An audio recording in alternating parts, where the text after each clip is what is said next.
Hello and welcome to the Beer Search Party. This is Sean Inman with you. And for the month of October, I'm going to review a couple pumpkin beers because pumpkin beers are cool and pumpkin beers are here to stay. Well, anywho, whatever you're feeling on the power of pumpkin beers, I prefer drinking them in October. That's just silly me. October, November, I'm fine with pumpkin beers. Not so good with pumpkin beers in August. Just not a big fan. Or September. Just doesn't seem like fall to me at that point, especially here in Los Angeles when the temps hit triple digits. Just doesn't scream, hey, let's have a pumpkin beer to me. So, that being said, this is a pumpkin ale from Bootlegger's Brewery down in Fullerton, California in Orange County. And it's brewed with pumpkin, spices, and molasses. Now, usually you get spices.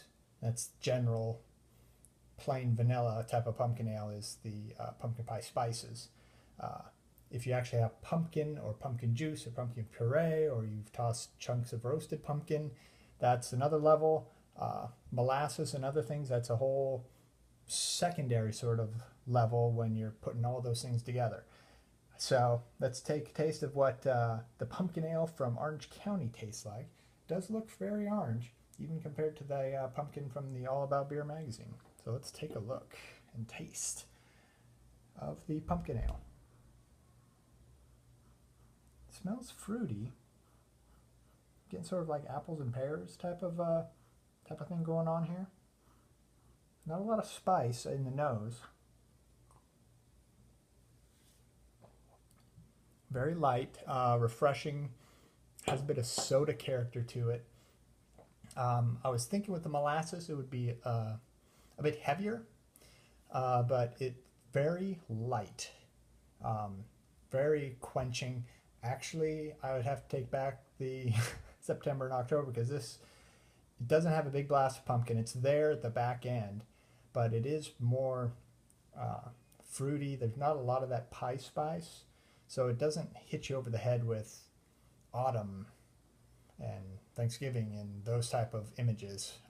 It is much more lighter soda, sparkly to it.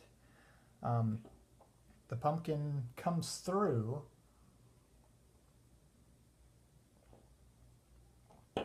but yeah, it's conveyed more through a soda-ish sort of taste.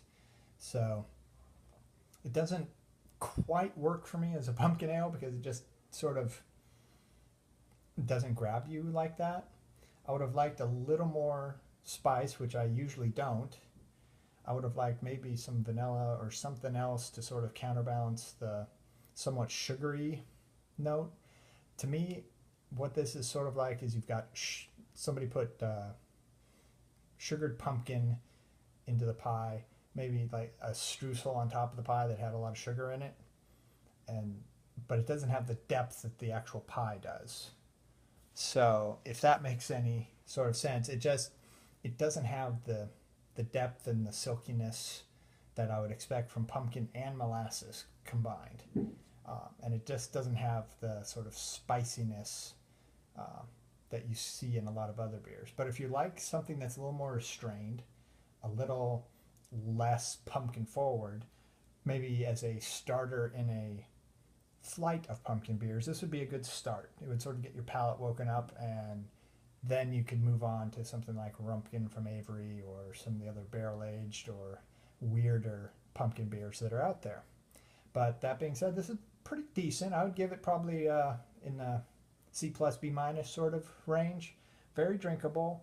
A very good introductory beer for somebody who hasn't had a pumpkin beer. So that's my 2 cents on pumpkin ale from Bootlegger's Brewery. Thank you very much for watching. Cheers. And if you want further information about other stuff in the Los Angeles area, then hit up my website at beersearchparty.com. Cheers.